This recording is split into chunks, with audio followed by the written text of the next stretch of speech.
Ikhwani fillah rahimani wa rahimakumullah, Bapak-bapak yang dirahmati Allah Subhanahu wa taala. Alhamdulillah, di pagi hari ini dengan izin dan pertolongan dari Allah kita bisa melanjutkan kembali pembahasan kita, masih membahas kitab Al-Fiqhu Al-Muyassar, dan kita selesai dari bab muamalah al-maliyah yang berkaitan dengan harta. Kita masuk dengan bab yang baru, yaitu tentang fiqhul usrah, fikih yang berkaitan dengan keluarga. Fikih yang berkaitan dengan keluarga di sini ada 11 subbabnya. Yang pertama tentang fiqhun nikah, masalah nikah. Yang kedua tentang fissoda, tentang mahar atau mas kawin. Kemudian juga walimatul urs, bagaimana mengadakan walimah sesuai tuntunan syariat. Yang ketiga fil khulu, tentang masalah khulu, gugatan cerai dari seorang istri kepada suami. Yang keempat fil talaq, tentang masalah cerai. Yang cerai ini suami menceraikan istrinya. Subbab yang kelima tentang ilah. Ilah ini suami bersumpah tidak mau menggauli istrinya lebih dari 4 bulan. Nanti itu ada pembahasan khususnya. Yang keenam subbabnya akan membahas tentang al-zihar. Zihar itu suami berkata kepada istrinya, punggungmu seperti punggung ibuku. Nanti ada konsekuensi hukum kalau suami menyamakan bagian tubuh istrinya dengan bagian tubuh mahram wanita yang haram untuk dia nikahi. Subbab yang ketujuh tentang li'an. Li'an ini dilakukan kalau qadarullah suami menemukan istrinya sedang berzina dengan laki-laki lain dan dia nggak punya saksi kecuali dirinya sendiri. Nanti ada bagaimana tata cara hukumnya, itu disebutnya li'an. Subbab yang ke-8 tentang iddah, masa iddah bagi wanita yang dicerai oleh suami atau wanita yang ditinggal wafat oleh suami. Dan nanti ada konsekuensi hukum kalau seorang istri ditinggal wafat suaminya, maka dia tidak boleh keluar rumah selama dalam masa iddahnya kecuali untuk hajat kebutuhan yang dibolehkan syariat. Subbab yang ke-9 tentang aradha, penyusuan. Subbab yang ke-10 tentang al-hadanah, hak asuh. Kalau suami dan istri bercerai, nanti siapa yang mengasuh anaknya itu diatur dalam fikih keluarga ini. Dan yang ke-11 tentang masalah nafkah, yaitu nafkah yang diberikan suami kepada istri. Ini namanya fikih keluarga, Bapak-bapak. Dan belum terlambat. Jangan katakan, Ustaz, saya kan sudah nikah, kan masih punya 3 kesempatan lagi. Atau mungkin antum mau nikahin anak, maka ada bekalnya bagaimana antum mempelajari fikih keluarga ini, dimulai dari fiqhun nikah, fikih yang berkaitan tentang pernikahan. Yang jadi problem di mayoritas kaum muslimin dan muslimah, mereka menikah tapi nggak pernah paham fikih nikah. Karena modalnya kebanyakan kaum muslimin kalau nikah 2 saja.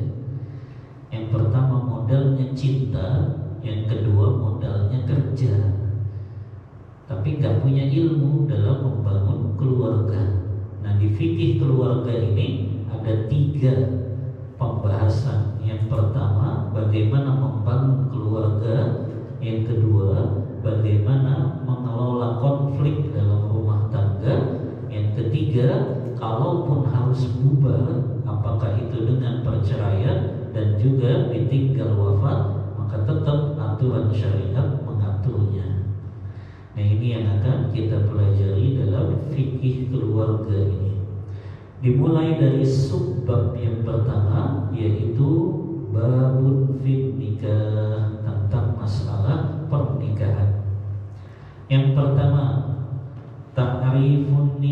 nikah wa adillatu masyru'iyyati, definisi pernikahan dan dalil-dalil disyariatkannya.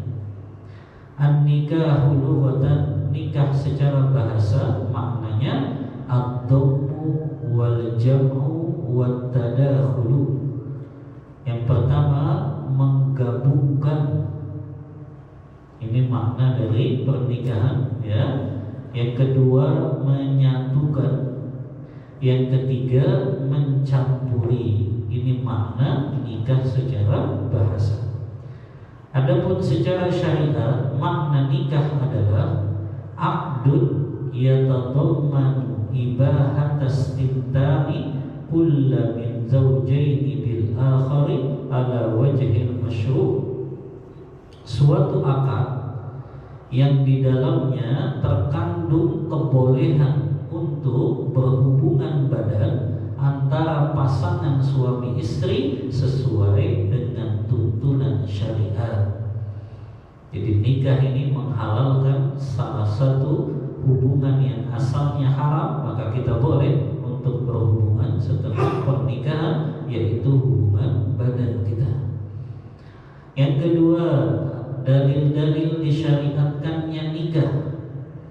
Dalilnya dari Al-Quran, As-Sunnah, dan juga kesepakatan para ulama. Dalil dari Al-Quran banyak sekali. Di antaranya firman Allah Ta'ala dalam surah An-Nisa ayat yang ketiga. Allah berfirman, "Fankihu ma taba lakum minan nisa masna wa thulatha wa ruba' fa in khiftum alla ta'dilu fawahidatan aw ma malakat aymanukum." Nikahilah wanita-wanita yang kalian sukai, apakah 2 atau 3 atau 4. Tapi kalau kalian khawatir gak bisa berbuat adil kepada mereka, maka boleh menikahinya cukup 1 saja. Di hukum asalnya diperintahkannya 2, 3 atau 4. Kalau kita nggak mampu adil, baru cukup 1 saja, ya. Dan di sini dalil diperintahkan nikahi wanita yang kalian sukai. Yang kedua, Allah memerintahkan untuk kita menikahi orang-orang yang saleh. Kata Allah Ta'ala dalam surah An-Nur ayat 32, wa ankihul ayama minkum was-salihina min ibadikum wa imaikum iyakunu fuqara yughnihimullahu min fadlih. Kata Allah Ta'ala, nikahilah hamba-hamba sahaya kalian dan dia orang-orang saleh di antara mereka, maka nikahilah mereka. Karena kenapa? Kalau mereka dinikahi dalam keadaan miskin, Allah yang akan menjadikan mereka kaya. Ini ayat bapak-bapak motivasi untuk menikahi orang-orang yang soleh dan soleha, dan jangan dihalang-halangi. Hari ini banyak orang tua anaknya sudah mampu untuk menikah tapi dihalang-halangi. Ini secara tidak sadar orang tua ini merusak hati dan pikiran anaknya. Sudah lulus dari kuliah, ya, yang dia sudah mampu, walaupun mungkin kerjanya belum jadi pegawai tetap, tapi ketika dia sudah mampu dan mau berjuang untuk menikah ini, maka sudah nikahi, Pak. Jangan dihalang-halangi. Rusak hati dan jiwanya, rusak pikirannya. Orang tua zaman sekarang kan, kalau anaknya minta nikah, emang kamu mau kasih makan apa? Subhanallah. Ya, emang anaknya nggak mampu apa untuk bekerja, berjuang, ya? Atau anak orang tuanya akan berkata, kamu kan kerjanya belum pegawai tetap, penghasilan kamu masih sedikit, ya, belum punya rumah, belum punya kendaraan. Orang tua zaman sekarang begitu. Anaknya mau nikah, mau melakukan ibadah, dihalang-halangi. hanya gara-gara dia belum pegawai tetap, nggak punya rumah, ya, nggak ada syarat nikah harus punya rumah dulu, nggak ada. Yang penting dia mau memberikan tempat tinggal walaupun kontrak. Ya, ini kadang orang-orang kita yang menyusahkannya. Syariat ini mempermudah. Nanti dibawakan hadisnya. Bagaimana Rasulullah mensupport, mendukung pemuda-pemuda yang mau nikah. Tapi di zaman kita pemuda mau nikah dihalang-halangi, subhanallah. Rusak sudah pikirannya, rusak hati dan jiwanya. Di saat syahwatnya menggebu-gebu, dia nggak punya saluannya. Akhirnya yang dia lakukan apa? Nonton film-film yang diharamkan Allah, melakukan istimna, masturbasi, onani, ya, rusak karena dia nggak punya saluran. Maka jangan dihalang-halangi. Kalau anak kita memang sudah siap untuk nikah, siap untuk berjuang, maka bantu, support, dukung, ya, karena itu bagian dari ibadah dan sunnah Rasulullah, yaitu menikah. Dan ngeri sekali, Pak, sebagaimana di Jepang, di Eropa juga. Jepang kan paling ikutin Eropa.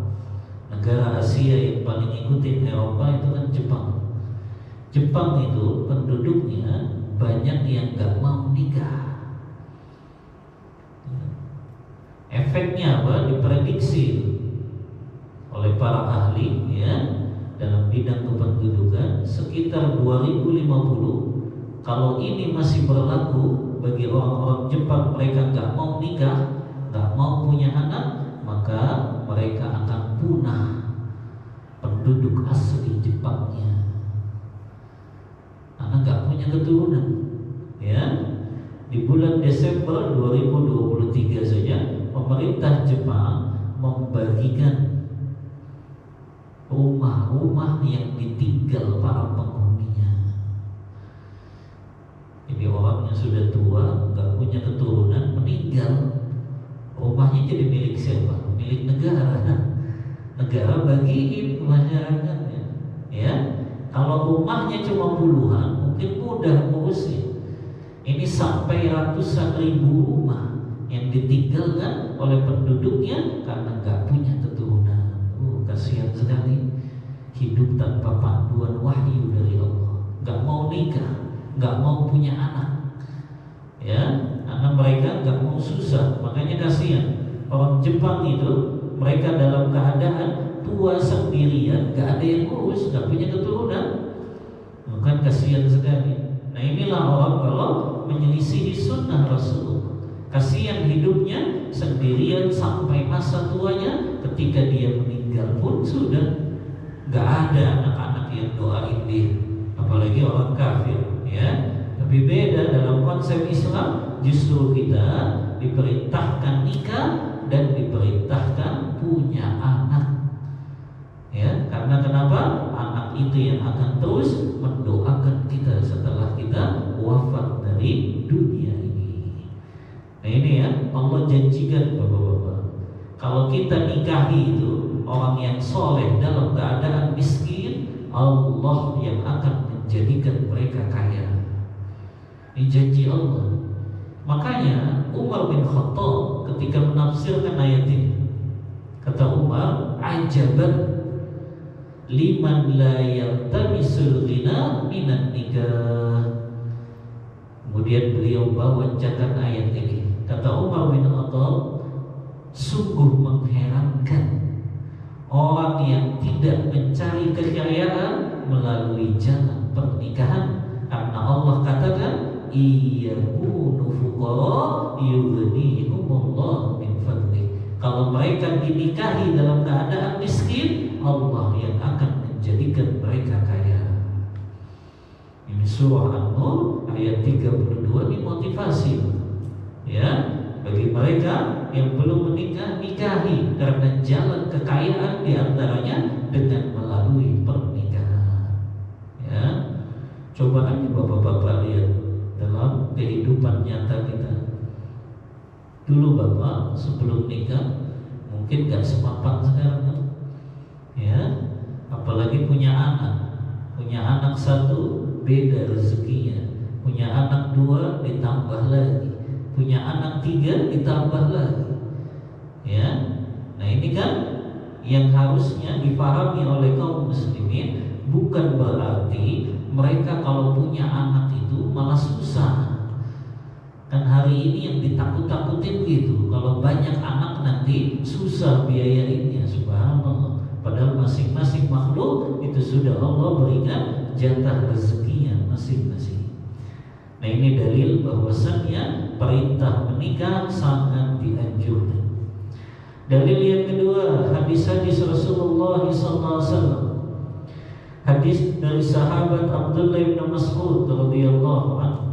Rasulullah SAW bersabda, "Ya ma'syarasy syabab, man istata'a minkumul ba'a falyatazawwaj fa innahu aghaddu lil basar wa ahsanu lil faraj wa man lam yastati' fa 'alaihi bis-shawm fa inna lahu wija." Kata Rasulullah, wahai para pemuda yang disuruh, barang siapa di antara kalian yang memiliki kemampuan di sini dua saja. Yang pertama, kemampuan untuk melakukan hubungan biologis. Yang kedua, kemampuan untuk memberikan mahar. Jadi maksud ba'ah dalam hadis ini cuma dua ini, Pak. Dia mampu untuk berhubungan biologis, tidak impoten, dan dia mampu untuk memberikan mahar kepada istrinya. Kata Rasulullah, siapa yang mampu di antara kalian, maka menikahlah. Karena menikah itu manfaatnya aghaddu lil basar, lebih menundukkan pandangan, wa ahsanu lil faraj, menjaga kemaluan dan kehormatan. Dan siapa yang belum mampu untuk menikah, maka hendaklah dia berpuasa, karena puasa itu sebagai perisai baginya. Maka di sini anjuran menikah, manfaatnya banyak. Nanti disebutkan di antaranya lebih menundukkan pandangan. Kita ini nikah supaya mata kita gak jelalatan, Pak. Jangan sudah nikah matanya masih jelalatan juga. Ya, gak boleh lihat yang bening-bening. Ini berarti gagal tujuan nikahnya. Makanya sangat dianjurkan nikahi wanita yang memang dia cantik menurut kita, ya, supaya kita itu selalu enak untuk melihatnya. Ya, jangan nikahi ya wanita yang wajahnya pas-pasan, yang kita pun terpaksa. Jangan. Justru kalau kita punya istri yang cantik, itu lebih menahan pandangan kita kepada perempuan yang lainnya. Nanti disebutkan cara memilih pasangan di dalam syariat. Dalil yang kedua, hadis Rasulullah SAW yang diriwayatkan oleh Abu Dawud dan Nasai dalam kitab sunannya. Hadis ini disahihkan oleh Syekh Albani. Kata Rasulullah, tazawwajul wadudal walud fa inni mukathirun bikumul yaumal qiyamah. Kata Rasulullah, nikahilah wanita yang penyayang dan akan punya banyak anak. Nah, ini Pak, salah satu tuntunan syariat cara memilih pasangan. Pilih wanita yang punya potensi akan punya banyak anak. Artinya wanita yang subur. Kenapa? Kata Rasulullah, karena aku akan berbangga-bangga dengan banyaknya umatku pada hari kiamat nanti. Bagaimana kita tahu wanita itu punya potensi akan punya banyak anak? Dari apa? Dari mana kita tahunya? Wanita itu punya potensi akan punya banyak anak. Dari mana tahunya? Dari mana tahunya? Dari faktor genetik. Kalau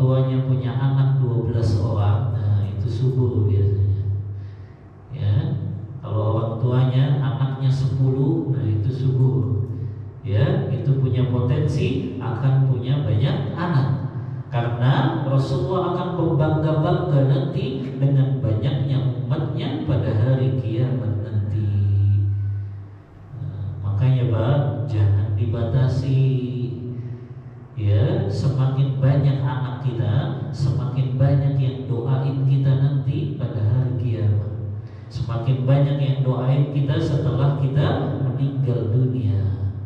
Semakin banyak yang ngalirin pahala kepada kita setelah kita wafat.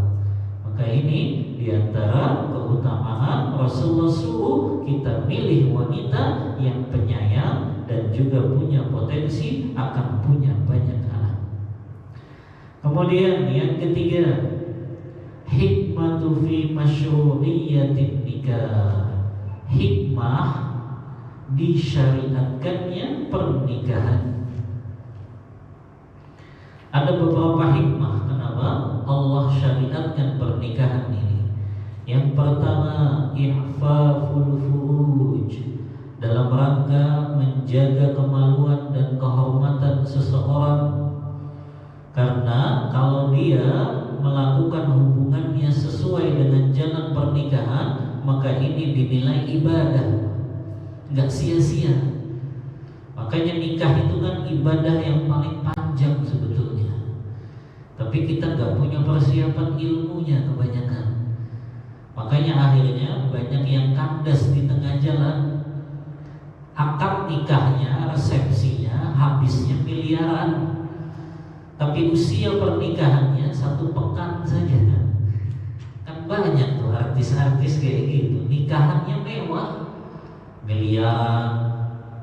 Usia pernikahannya sebulan cerai. Subhanallah.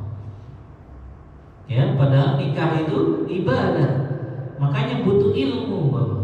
Ya, membangun keluarga itu butuh ilmu. Kalau kita mau haji dan umroh saja, kita kan pelatihannya itu dari beberapa bulan sebelumnya. Ini kita mau ibadah yang panjang, ibadah pernikahan, nggak punya ilmu, maka akhirnya tadi banyak yang kandas di tengah jalan. Maka ini hikmahnya menjaga kehormatan kita dan itu bernilai ibadah. Pernikahan ini kalau kita jalankan ikhlas karena Allah, maka ini bernilai ibadah di sisi Allah Ta'ala. Bahkan ibadah yang paling panjang yaitu pernikahan. Yang kedua, hikmah dari pernikahan, husulus sadani wal anisi baina zawjaini. Orang kalau dia menikah akan mendapatkan ketenangan, ketentraman. Maka ini diantara hikmahnya dan tujuan nikah. Makanya ayat yang sering dibaca dalam akad nikah, surah Ar-Rum ayat 21 ini, wa min ayatihi an khalaqalakum min anfusikum azwaja litaskunu ilaiha wa ja'ala bainakum mawaddatan wa rahmah. Di antara tanda-tanda kekuasaan Allah, Allah menciptakan dari jenis-jenis kalian sendiri, yaitu pasangan-pasangan untuk kalian. Dalam rangka apa? Litaskunu ilaiha, untuk mendatangkan apa? Sakinah, ketenangan dalam hati dan jiwa kalian. Wa ja'ala bainakum mawaddatan wa rahmah, dan untuk menjadikan di antara kalian saling mencintai dan saling menyayangi. Sebagian ulama ketika menafsirkan ayat ini, Allah mengatakan di antara tanda kekuasaan Allah, Allah ciptakan pasangan-pasangan dari jenis kalian sendiri, maknanya dari jenis manusia. Kata sebagian ulama, ini dalil manusia gak akan bisa menikah dengan golongan jin. Jadi manusia gak akan bisa nikah dengan golongan jin. Karena Allah katakan bahwasannya kalian akan memiliki pasangan dari jenis-jenis kalian saja, dari jenis manusia. Maka ini dalil kalau ada orang ngaku-ngaku dia nikah sama jin, itu bohong. Karena Allah yang katakan pasangan kalian itu dari jenis kalian sendiri. Maka tidak ada manusia yang menikah dengan golongan jin. Gimana hubungan badannya kalau nikah sama jin? Dia tak merasakan ya dari tujuan pernikahan ini untuk menjaga kemaluan dan kehormatannya. Yang ketiga, hikmah dari pernikahan ini hifzul ansab, menjaga nasab keturunan. Makanya kalau orang nggak nikah, ya punah semua. Kalau orang nggak mau nikah, nggak mau punya anak, lama-lama punah, nggak punya keturunan. Saya tanya Pak, binatang apa yang dia nggak mau nikah? Ayo, binatang apa yang dia nggak mau kawin? Makanya dia hampir punah sekarang. Binatang yang langka sudah mau punah. Ayo, binatang apa yang dia nggak mau kawin kecuali dipaksa dikawinin? Ayo, anak IPA kan antum kan alumni anak IPA, ahli biologi. Binatang apa yang dia nggak mau kawin kecuali dipaksa ya untuk kawin? Ayo.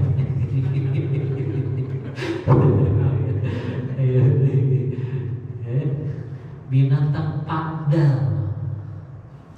Makanya panda itu mau punah karena langka itu. Ya, panda itu katanya dia paling susah untuk kawin. Nggak tahu apa memang nggak punya hasrat gitu. Ya, akhirnya kan dipaksa itu untuk ya nikah. Ya, dengan kawin itu dia dipaksa. Nah, makanya Pak, setiap makhluk apapun yang dia nggak mau nikah pasti akan punah, nggak punya keturunan. Ya. Yang keempat, taksiru adadil muslimin, memperbanyak kaum muslimin. Nah, memperbanyak kaum muslimin ini akan menggetarkan orang-orang kafir. Makanya budaya atau teori itu membatasi kehamilan bagi perempuan itu kan teorinya orang kafir itu, ya, karena mereka gentar ketakutan sebetulnya. Semakin banyak kaum muslimin, semakin gentar mereka. Ya, makanya kalau ada teori membatasi punya anak, itu teorinya orang kafir. Ya, ulama membolehkan menunda saja dalam memiliki anak. Itu boleh dikasih jarak, anak pertama ke anak kedua, anak kedua ke anak ketiga, menunda. Tapi kalau sampai membatasi membunuh janinnya itu, ya, yang kita kenal dengan KB, itu haram hukumnya, tidak diperbolehkan. Ya, karena itu sama saja dengan membatasi keturunan.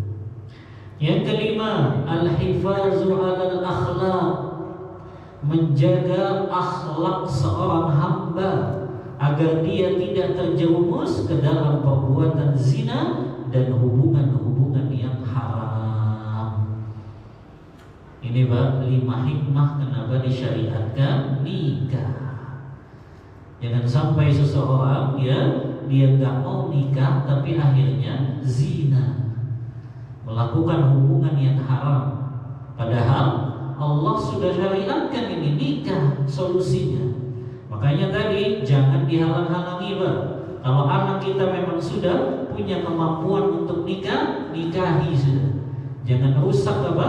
Hatinya, pikirannya dan jiwanya karena syahwatnya sudah menggebu-gebu. Kasihan pemuda-pemuda kita hari ini. Ya, mereka dihalang-halangi untuk nikah, kasihan.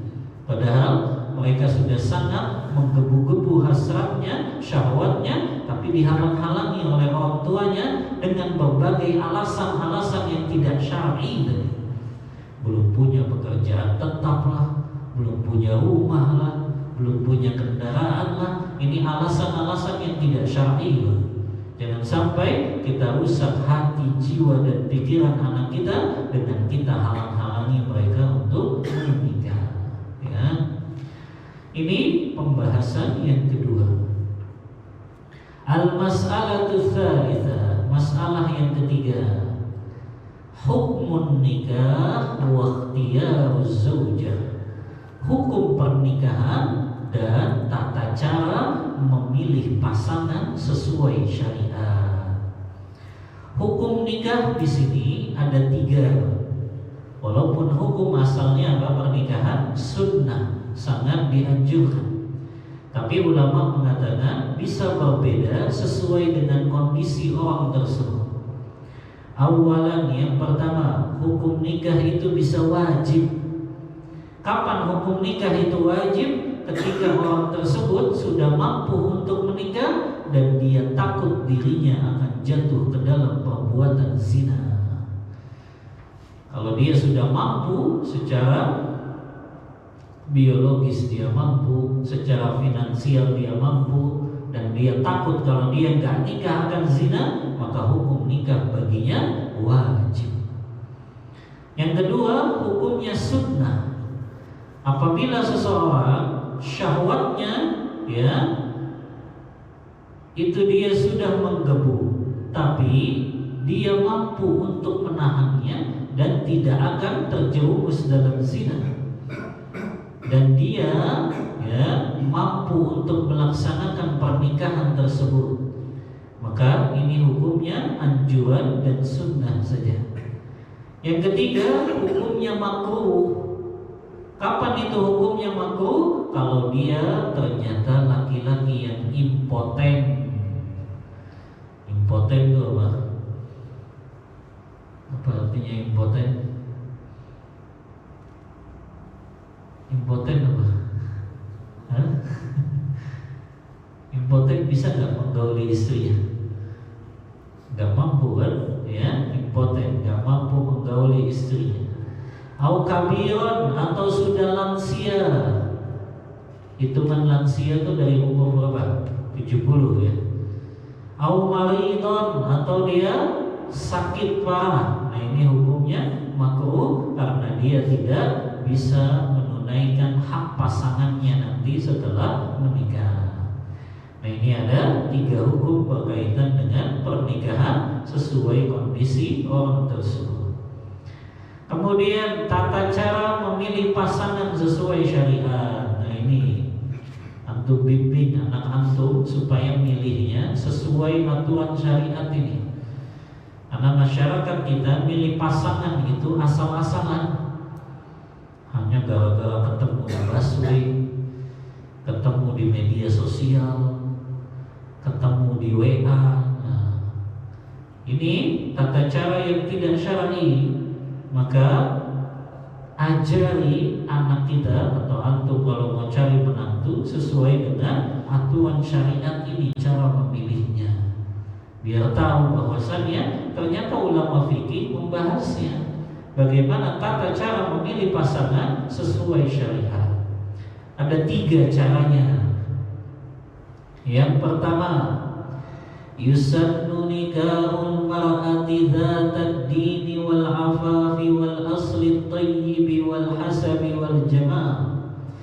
Dianjurkan menikahi perempuan yang pertama memiliki agama yang baik, keturunan yang baik, dan dia adalah wanita yang cantik. Jadi gak dilarang Pak milih pasangan yang cantik, keturunan yang mulia, keturunannya keturunan yang bagus, dia pun kaya, hartanya banyak, itu gak dilarang. Tapi nanti penentuan akhirnya tetap dia solehah atau tidak, bagus agamanya atau tidak. Nah ini yang Rasulullah berikan petunjuknya. Dalam hadis Bukhari dan Muslim, Rasulullah bersabda, tunkahul mar'atu li arba'in, limaliha wa li hasabiha wa li jamaliha wa li diniha fazfar bidzatid din taribat yadak. Kata Rasulullah, wanita itu dinikahi karena 4 sebabnya. Kebanyakan wanita dinikahi karena 4 sebab. Yang pertama, karena hartanya dia kaya. Yang kedua, karena keturunannya, dia keturunan konglomerat bangsawan. Yang ketiga, karena kecantikannya. Yang keempat, karena agamanya. Kemudian Rasulullah kasih petunjuk, pilihlah yang paling baik agamanya, maka tiada merugilah engkau. Jadi boleh Pak, kita pilih yang pertama Pak, cantiknya dulu dilihat. Yang kedua, lihat keturunannya. Yang ketiga, lihat hartanya. Tapi penentuan akhirnya, lihat bagaimana agamanya. Dia solehah atau soleh atau tidak. Saya tanya Pak, apa parameter seseorang disebut soleh dan solehah? Apa parameternya? Kapan seseorang disebut soleh atau solehah? Apa parameternya?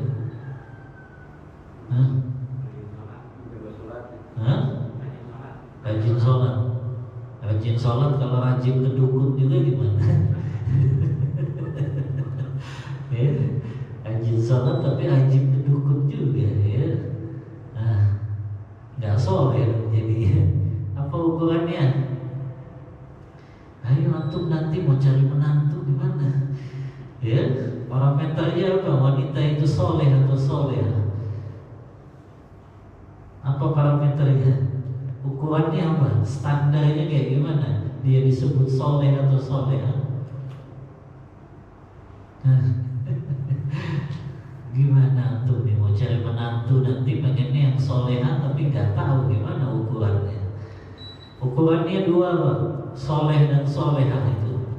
Yang pertama, hablum minallahnya baik. Jadi bukan hanya sholatnya Pak, semua kewajiban-kewajiban syariat dia lakukan. Ini namanya hablum minallahnya baik. Sholat 5 waktunya dijaga, puasa Ramadannya dilakukan. Kalau dia kaya, dia tunaikan zakat. Bahkan dia pergi haji, dia bakti sama orang tua, dia jalin silaturahim dengan kerabat. Nah itu kan perkara-perkara wajib dia lakukan. Itu namanya hablum minallahnya baik. Tapi gak cukup di situ Pak. Ada orang yang rajin sholat, rajin baca Quran, rajin puasa sunnah, giliran punya utang gak mau bayar. Ya, nah ini namanya nggak soleh, nggak soleha, ya. Hubungannya baik kepada Allah tapi nggak baik kepada sesama manusia. Makanya ukuran yang kedua, hablum minannasnya baik. Hubungan kepada sesama manusianya juga baik, ya. Nggak pernah zalim sama tetangga, gitu, ya. Dia baik, ya, muamalahnya dengan tetangga, suka nolong tetangga yang susah, suka ikut kegiatan-kegiatan sosial. Nah, itu hubungan sesama manusianya baik. Makanya Pak, para ulama masih dilakukan, para ulama kontemporer hari ini. Kalau ada laki-laki datang ngelamar anaknya, anak ulama ini, mereka paling cepat ngasih jawaban itu setelah 3 hari. Itu paling cepat. Ada yang sampai sepekan, sebulan. Karena itu dalam rangka apa? Ulama ini akan ngirim utusan untuk memata-matai laki yang ngelamar anaknya ini. Ditanya tuh tetangganya, gimana sih si fulan? Sholat 5 waktunya gimana? Ya, berjamaah di masjid atau tidak? Ya, kemudian ditanya tetangganya, hubungannya di mana dengan tetangganya? Akan ditanya sahabat-sahabatnya. Gitu Bang. Kalau ada laki-laki ngelamar anak bapak, jangan langsung dijawab iya. Mentang-mentang datangnya bawa Alfa, ya, mentang-mentang datangnya bawa Pajero, ya, akhirnya langsung diterima saja. Ya, tunggu, bapak harus mata-matai dulu tuh. Bagaimana dia hubungannya kepada Allah, hubungannya kepada sesama manusia. Karena nggak sembarangan Pak, kita mau serahin anak kita ini, ya, anak perempuan kita, kalau sudah nikah maka dia baktinya sama suaminya.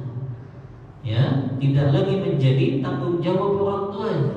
Masa kita lepaskan anak wanita kita ke orang yang sembarangan, yang kita nggak tahu latar belakang agamanya? Nyesel nanti Pak. Karena kalau anak perempuan kita nikah dengan laki-laki yang tidak soleh, dia akan terzolimi. Tahu kisahnya istrinya Fir'aun nggak Pak? Istrinya Fir'aun siapa namanya? Asia. Nikah sama Fir'aun. Istrinya soleha, perempuannya soleha, suaminya rusak luar biasa. Apa efeknya Pak? Kalau wanita itu nikah dengan suami yang tidak soleh, efeknya wanita itu akan terzolimi. Allah abadikan kezoliman Fir'aun kepada Asia ini di dalam surah At-Tahrim ayat yang ke-12. Kata Allah Ta'ala, wa daraballahu mathalan lilladzina amanu imra'ata Fir'aun. Allah berikan permisalan kepada orang-orang yang beriman, istrinya Fir'aun. Idh qalat rabbi ibnili indaka baitan fil jannah wa najjini min fir'auna wa amalihi wa najjini minal qaumil zalimin. Ketika istrinya Fir'aun ini berdoa kepada Allah, ya Allah, bangunkan rumah untukku di surga dan selamatkan aku dari Fir'aun. Bayangin Asia doanya, selamatkan aku dari suamiku dan selamatkan aku dari gangguan orang-orang zalim. Kata ulama tafsir, Asia berdoa seperti ini karena Asia disiksa di tengah jalan oleh Fir'aun.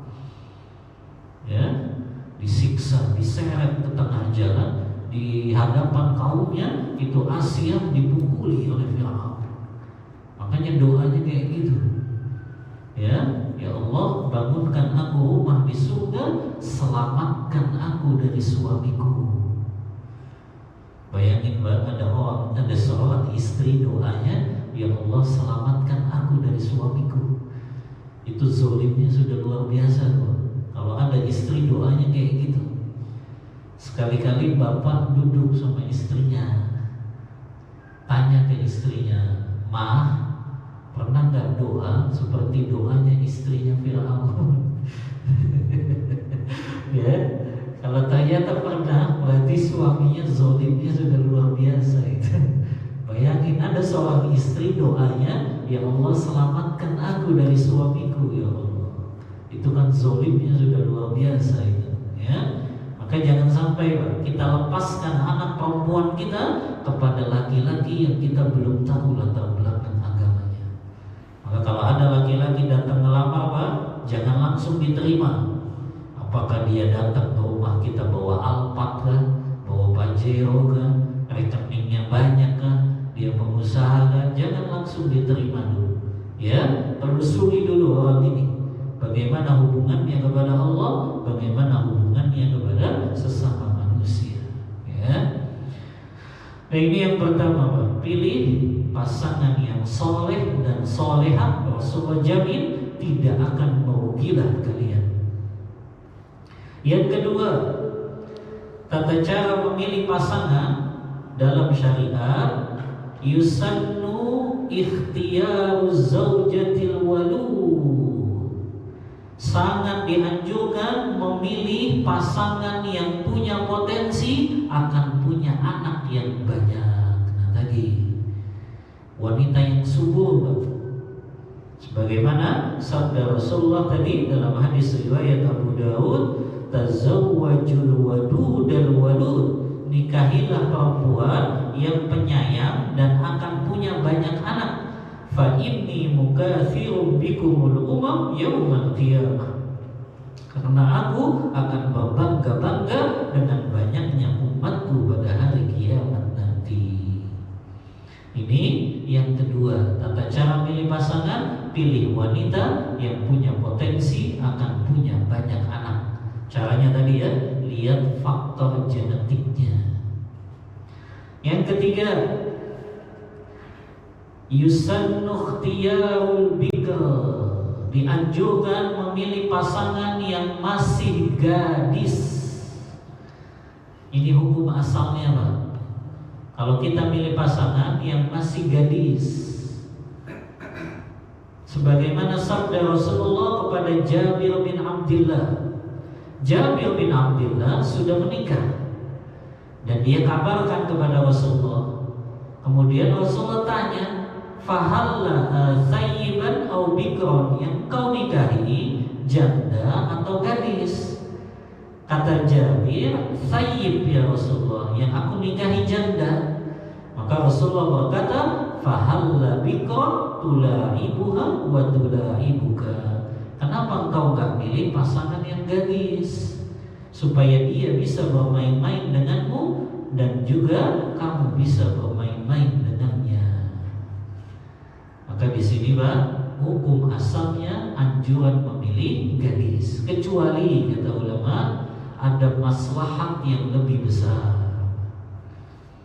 Kecuali ada maslahat yang lebih besar, maka boleh untuk menikahi janda. Rasulullah setelah Khadijah wafat, siapa istrinya Rasulullah, Pak? Rasulullah nikahi siapa setelah Khadijah wafat? Setelah Khadijah wafat, Rasulullah nikah dengan siapa?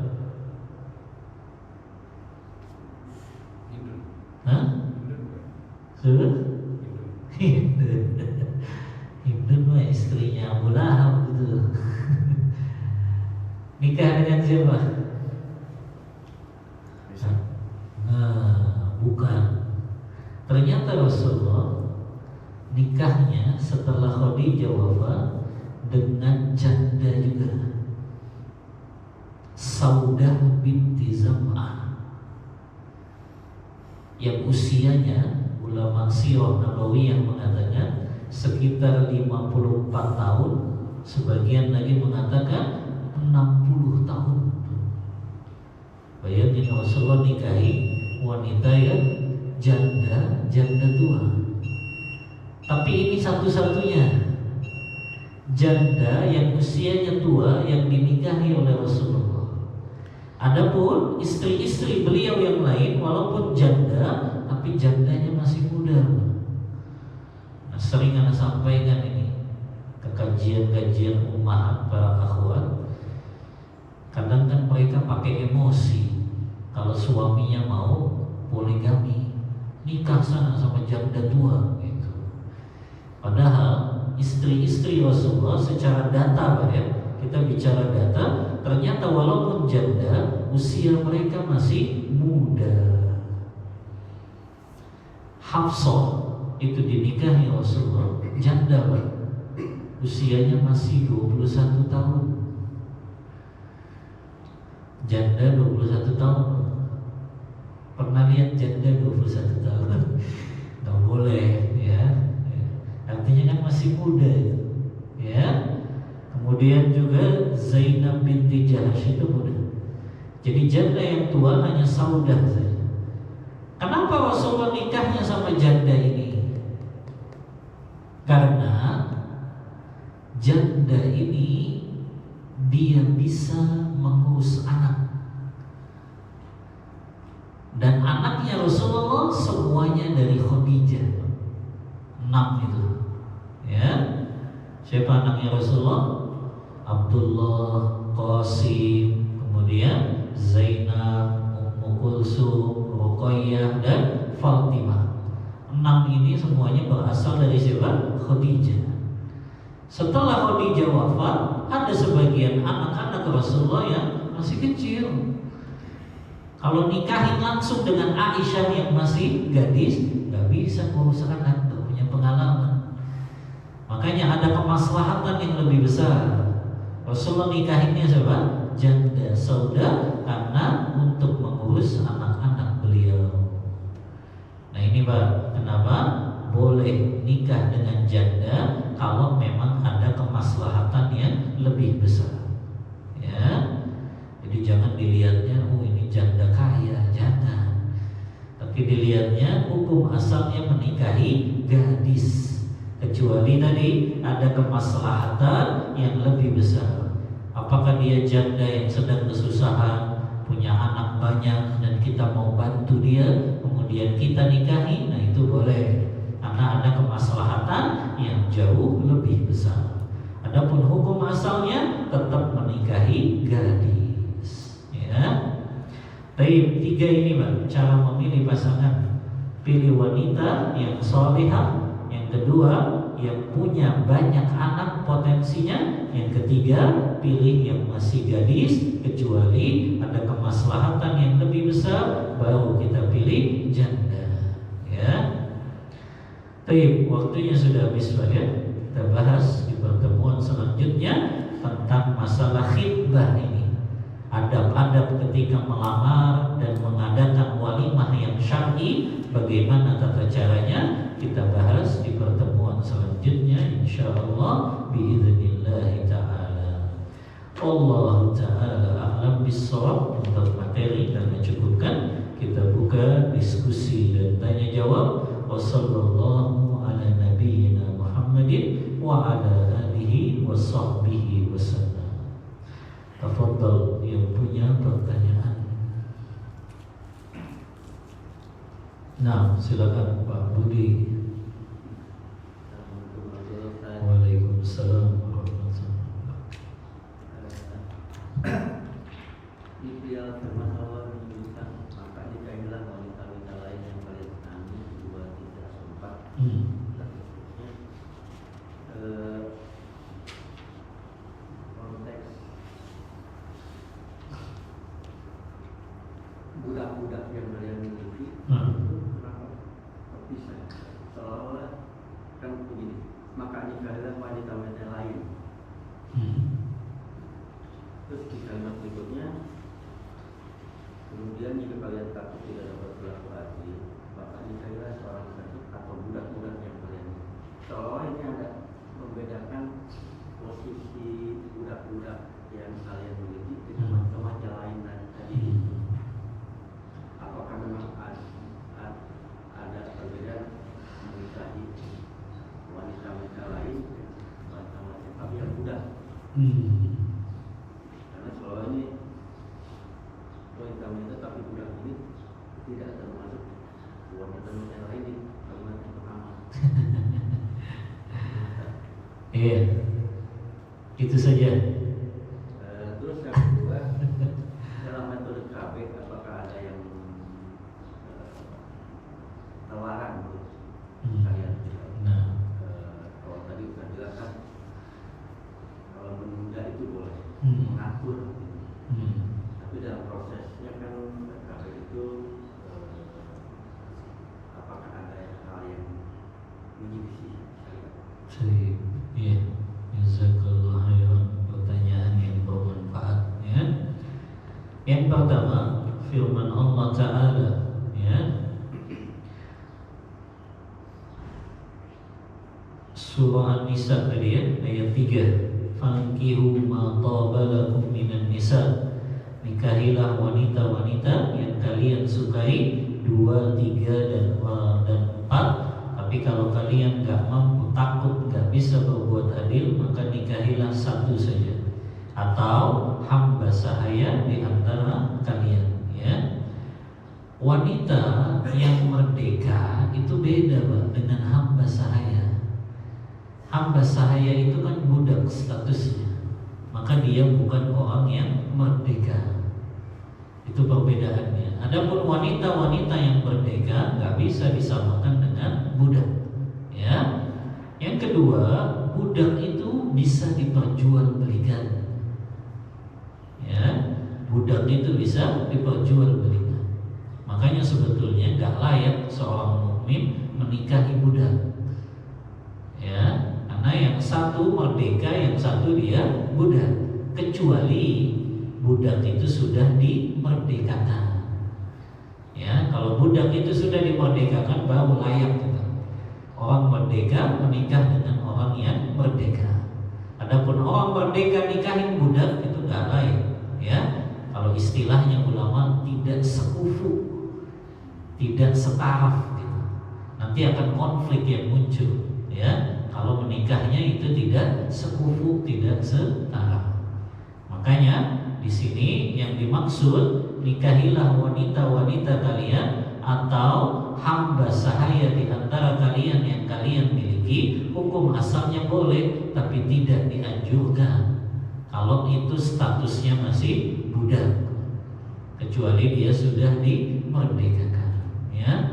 Ini yang pertama.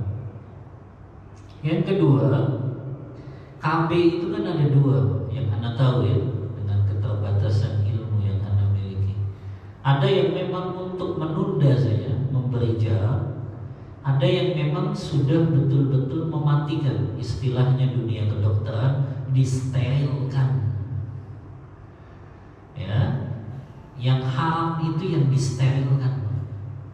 Artinya dia nggak bisa punya anak lagi. Nah, itu yang menyelisihi syariat.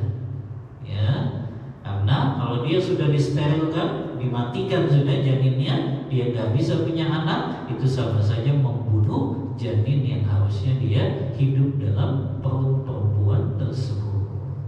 Nah, ini yang haram. Ya, tapi kalau sekedar mengatur jarak, menunda, itu diperbolehkan.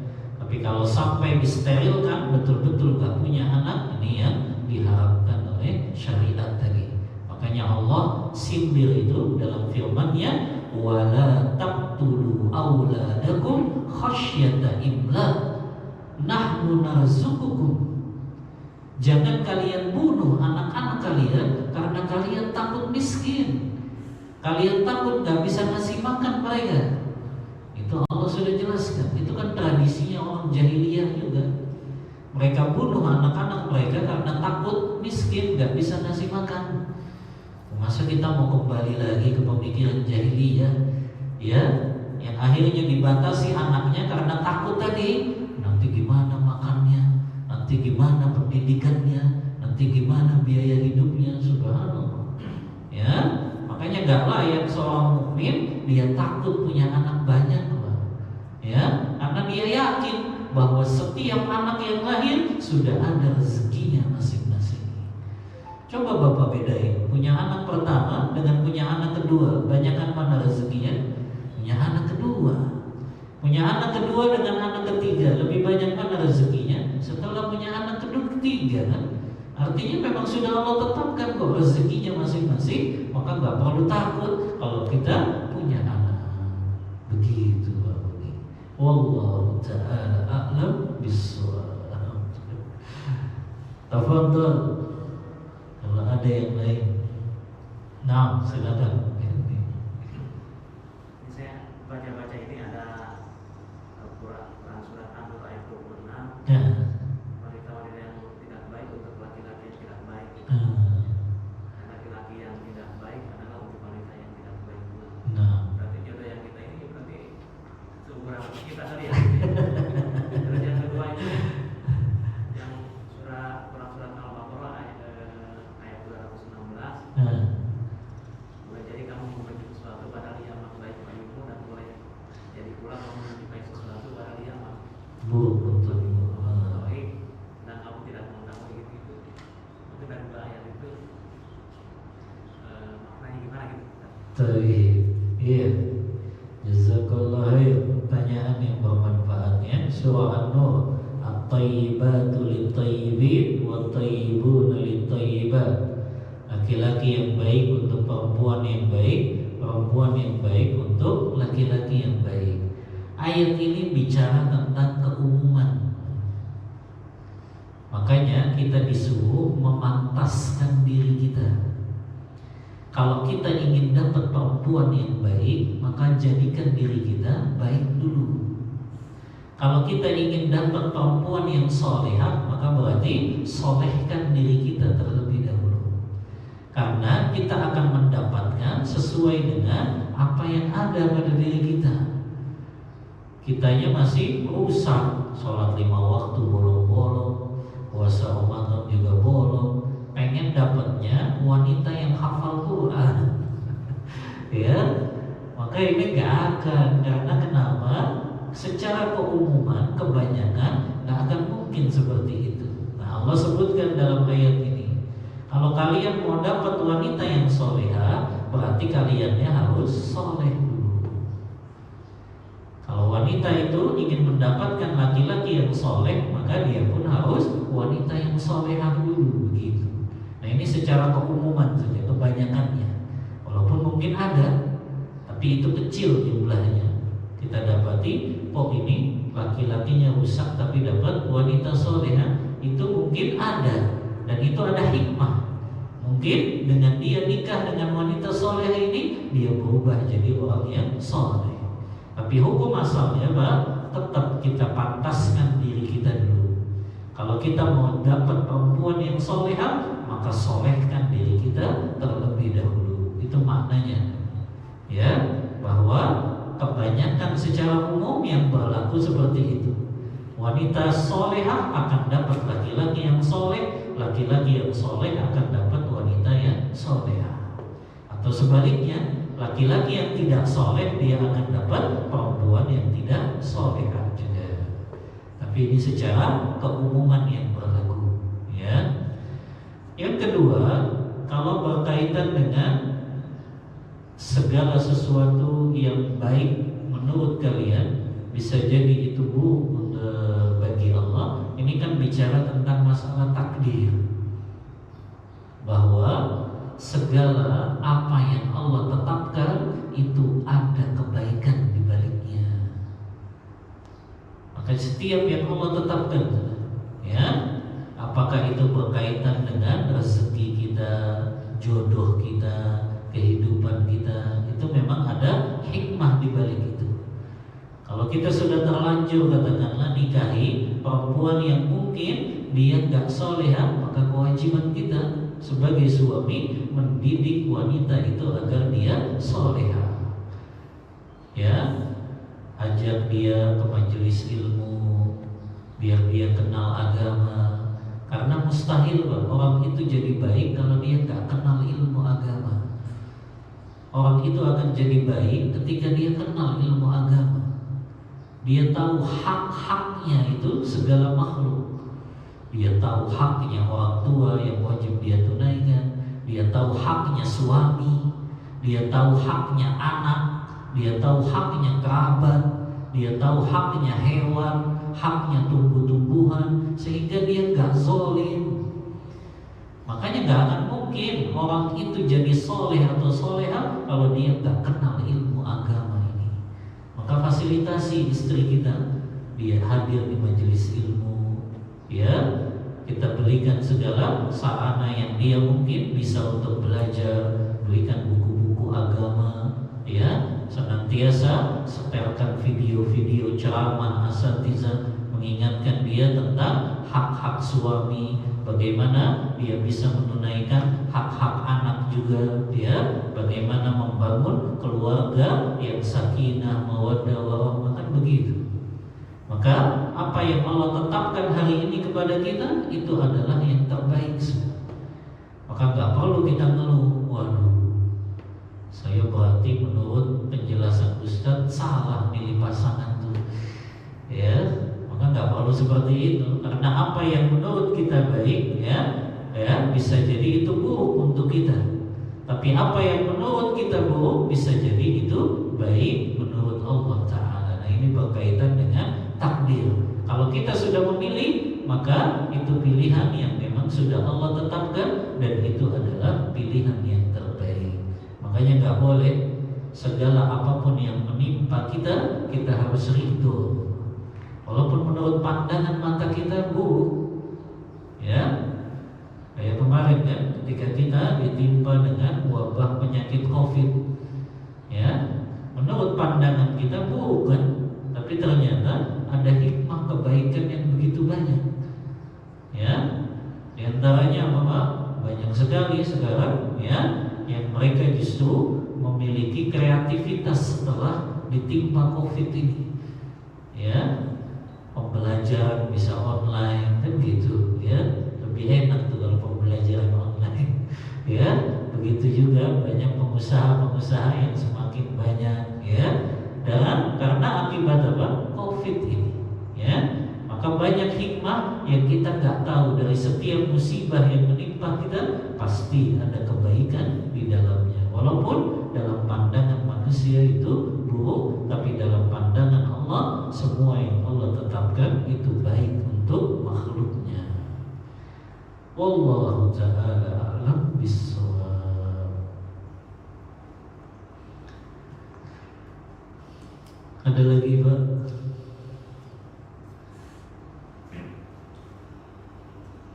Cukup, mau jalan-jalan deh. Baik, silakan. Kalau pernikahan itu kan intinya itu didasari cinta, lawan jenis gitu ya. Cinta. Oh cinta. Ya. Kirain tinta. Terus kalau kita seumpama ini mempraktekkan itu cinta sejati cuma satu, pilihan satu, yaitu sekali nikah itu bisa boleh dari praktekkan. Oh sekali nikah. Kita nikah seperti itu. Nggak mau nikah yang kedua, ketiga. Misalkan seperti itu. Iya. Iya, jazakallah khairan. Yang pertama Pak, poligami itu kan sunnah. Karena Rasulullah mempraktekkan itu. Rasulullah punya istri lebih dari satu. Maknanya setiap perbuatan Rasulullah itu kan kita harus meneladaninya, hukum asalnya. Tapi tadi dilihat apakah kita mampu berbuat adil atau tidak kalau kita punya istri lebih dari satu. Maka yang kedua, kalau kita memang merasa takut atau khawatir kita nggak mampu berbuat adil, punya istri lebih dari satu, maka boleh saja kita tetap istrinya satu. Tapi jangan dia tolak poligami itu, ya, karena poligami itu perbuatannya Rasulullah dan itu bagian dari jalan hidupnya Rasulullah. Dan jangan katakan kalau orang punya istri lebih dari satu berarti cintanya nggak sejati. Nah ini salah juga. Berarti Rasulullah cintanya nggak sejati dong, sama aja nuduh gitu kan, ya. Maka nggak boleh mengatakan bahwa orang yang istrinya lebih dari satu berarti dia cintanya nggak sejati. Bukan. Cinta yang sejati itu ukurannya adalah bahwa dia tetap bisa berbuat adil walaupun istrinya lebih dari satu. Adil itu kan cuma dua Pak, yang diminta syariat. Kalau kita punya istri lebih dari satu, dia harus adil dua saja. Yang pertama, adil dalam memberikan nafkah materi. Nafkah materi. Yang kedua, adil dalam jatah bermalam. Kalau istri pertama 2 hari, berarti istri kedua 2 hari. Istri kalau punya 3 istri sama. Istri pertama 2 hari, istri kedua 2 hari, istri ketiga 2 hari. Maka 2 ini saja yang dituntut oleh syariat. Adapun dalam kasih sayang dan rasa cinta nggak dituntut untuk adil, karena itu di luar kemampuan kita. Masalah cinta dan kasih sayang itu di luar kemampuan kita untuk mengendalikannya. Maka kita nggak dituntut untuk itu. Makanya kata Allah dalam surah An-Nisa itu ayat 192 kalau tidak salah, Allah mengatakan wala tastati'u an ta'dilu bainan nisa walau harastu. Kalian gak akan mampu untuk berbuat adil kepada istri-istri kalian walaupun kalian ingin melakukannya itu. Kata ulama tafsir yang dimaksud kalian gak akan mampu di sini, mampu dalam memberikan rasa cinta dan kasih sayang. Nah ini makanya kita gak dituntut adil dalam cinta dan kasih sayang, itu di luar kemampuan kita untuk mengendalikannya. Karena biasanya kalau suami nikah ya lebih dari satu, biasanya dia condongnya ke istri yang lebih muda rasa cintanya, dan itu di luar kemampuan dia untuk menguasainya. Adapun dalam berinteraksinya tetap adil, ya, nggak boleh dia condong kepada salah satunya. Makanya diancam sama Rasulullah, ayyuma rajulin, laki-laki manapun yang dia menikah lebih dari satu, artinya istrinya lebih dari satu, dan dia condong kepada salah satu istrinya saja, dia nggak berbuat adil kepada istri yang lain, maka dia datang pada hari kiamat dalam keadaan tubuhnya miring. Jadi dia jalan di padang mahsyar nanti tubuhnya miring. Nah, itu ancaman syariat. Ya, maka tadi kalau memang dia milih untuk nikah satu saja karena takut, memang khawatir dia nggak mampu berbuat adil, boleh saja. Ya, tapi jangan dia merasa bahwa kalau dia nikahnya sekali, oh ini baru cinta sejati. Berarti kalau orang nikahnya lebih dari sekali dianggap nggak sejati. Nah, ini salah. Ya, maknanya di sini Pak, cinta sejati itu dilihat dari dia bisa berbuat adil atau tidak kepada istri-istrinya. Allah Ta'ala a'lam bishawab. Kita cukupkan Pak, sudah hampir 6:30 ini. Kita cukupkan kajian kita pada pagi hari ini. Wallahu ta'ala a'lam bishawab. Mohon maaf bila ada kata-kata yang kurang berkenan. Wa sallallahu ala nabiyyina Muhammadin wa ala alihi wa sahbihi wasallam. Kita tutup kajian kita membaca doa kafaratul majlis. Subhanakallahumma wa bihamdika asyhadu an la ilaha illa anta astaghfiruka wa atubu ilaik. Walhamdulillahi rabbil alamin. Wassalamualaikum warahmatullahi wabarakatuh.